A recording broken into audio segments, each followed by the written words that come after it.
When your path to business growth gets rocky, AdRoll makes digital marketing a walk in the park. Work directly with advertising experts at AdRoll to launch cross-channel campaigns that deliver efficient ROI. Sign up at adroll.com/ROI. I'm your host, Annie Bowles, and this is News du Jour.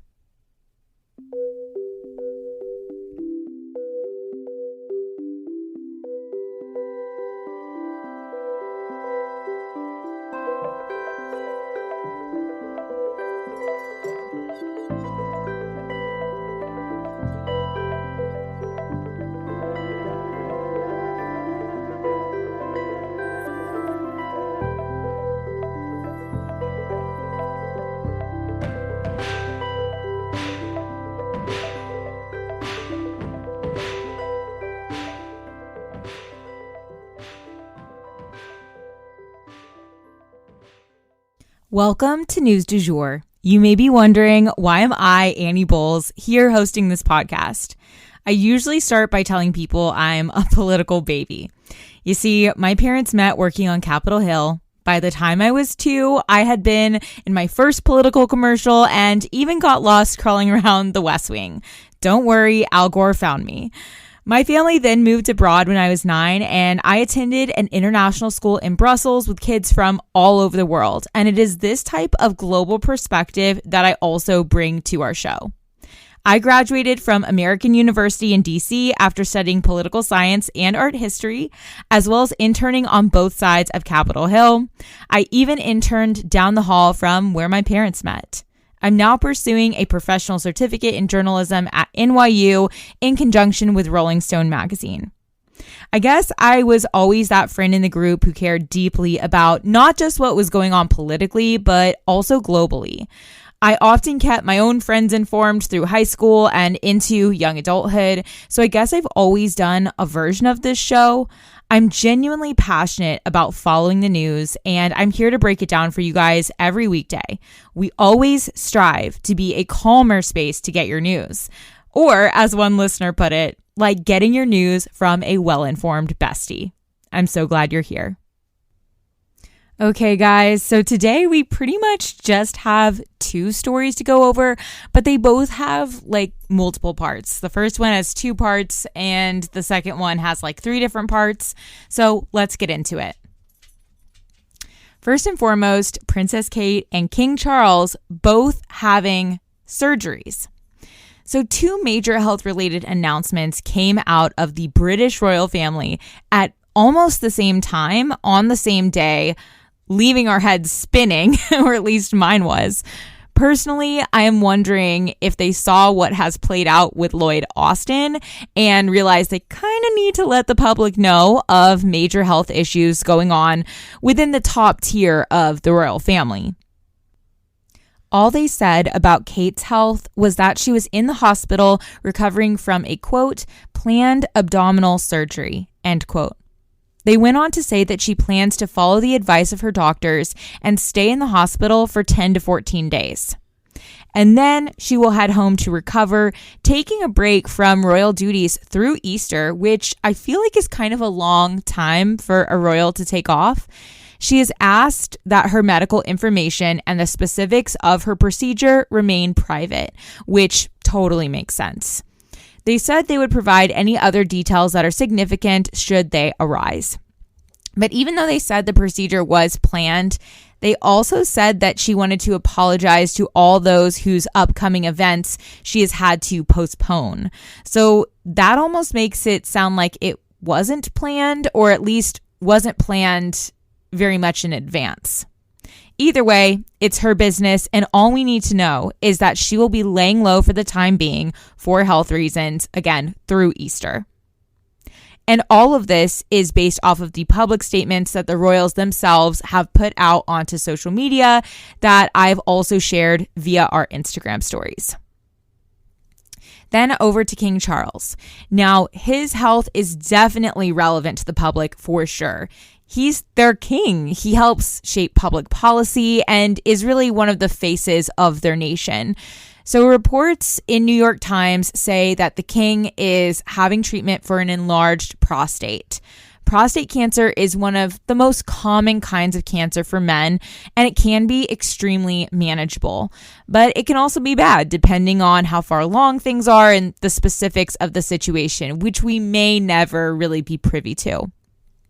The royals have said that the king would be postponing his engagements for a, quote, short period of recuperation, end quote, leaving things a little more ambiguous than Princess Kate's announcement. He also encouraged other men to get their prostates checked, just for safety. And that's kind of all we know about these two different situations. The Brits are known for their stoicism and being very tight-lipped.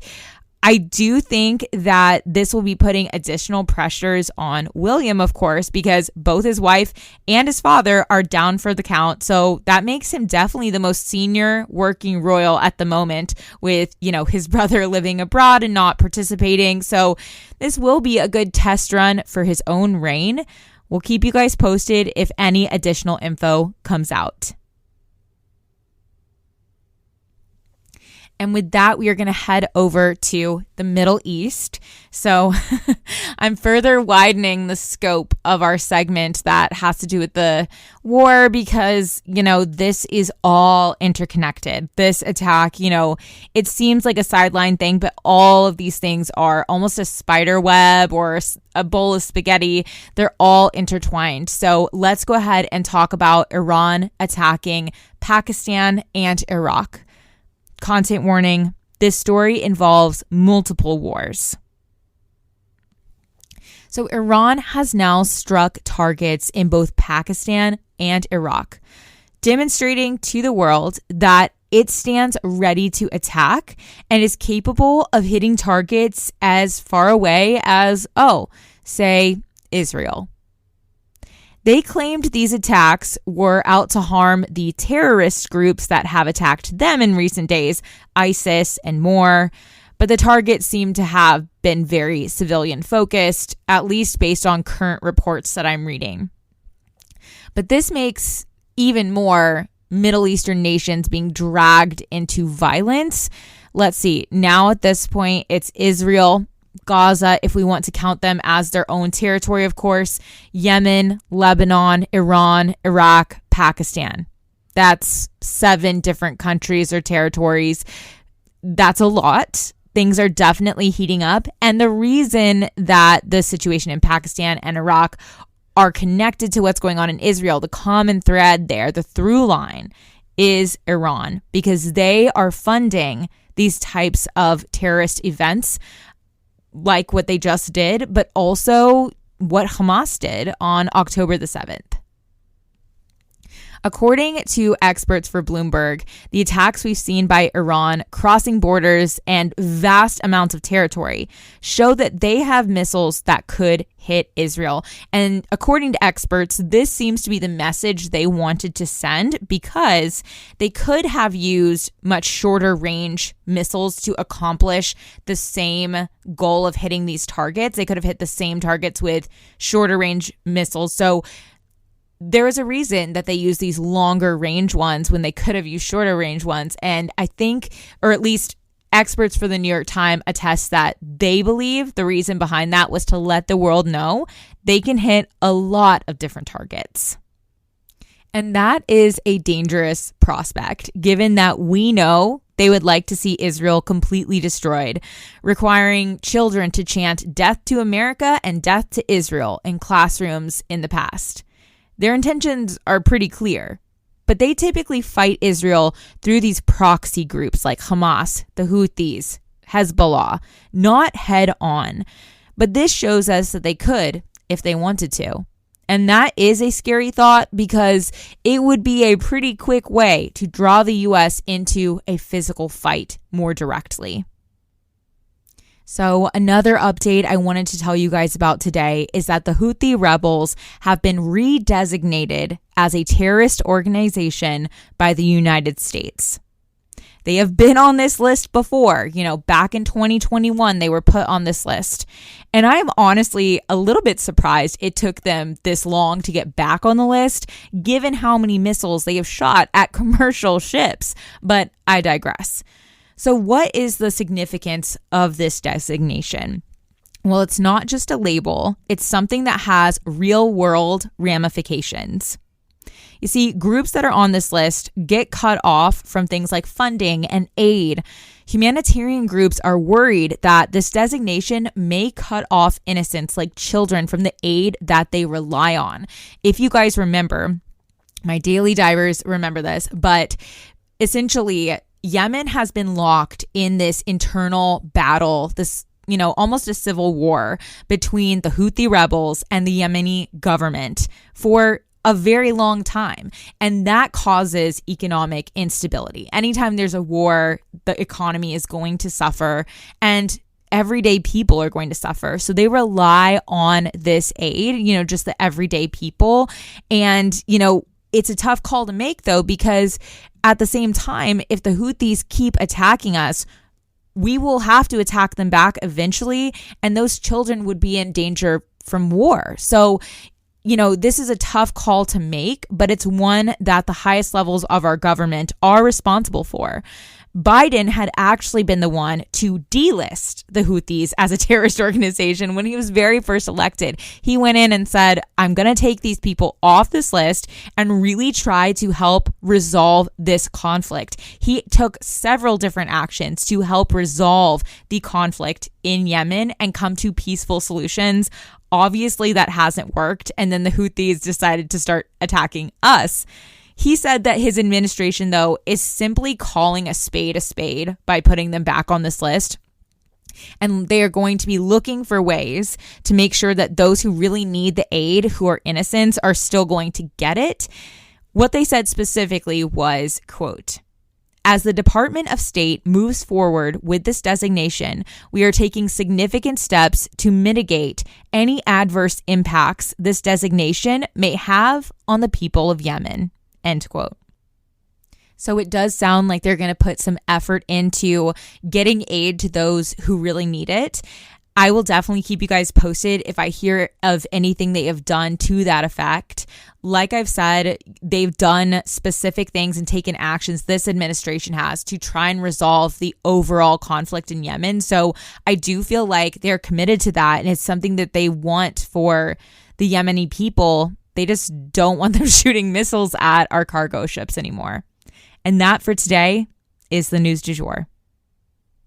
Today, I wanted to leave you guys with the quote, healing doesn't mean the damage never existed.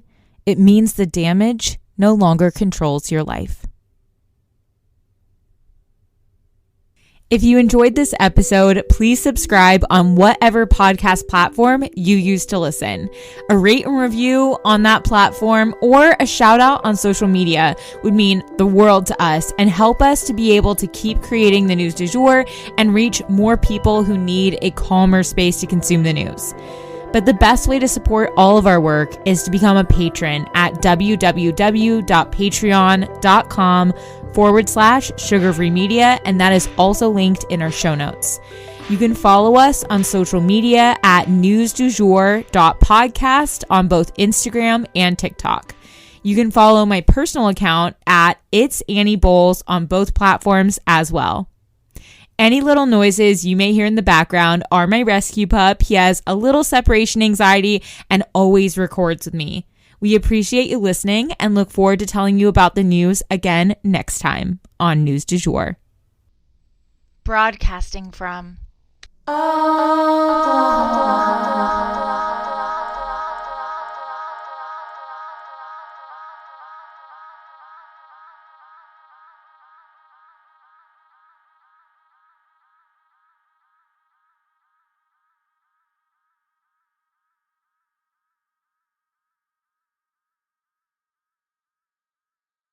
At Atlantic Union Bank, it's easy to make a video appointment and enjoy personal or business banking on your schedule. When life is pulling you in all directions, finding time to visit the bank can be difficult, but Atlantic Union Bank will come to you. Just go online, schedule a video appointment, and talk to a knowledgeable banker, someone who can answer your questions and even help you switch accounts.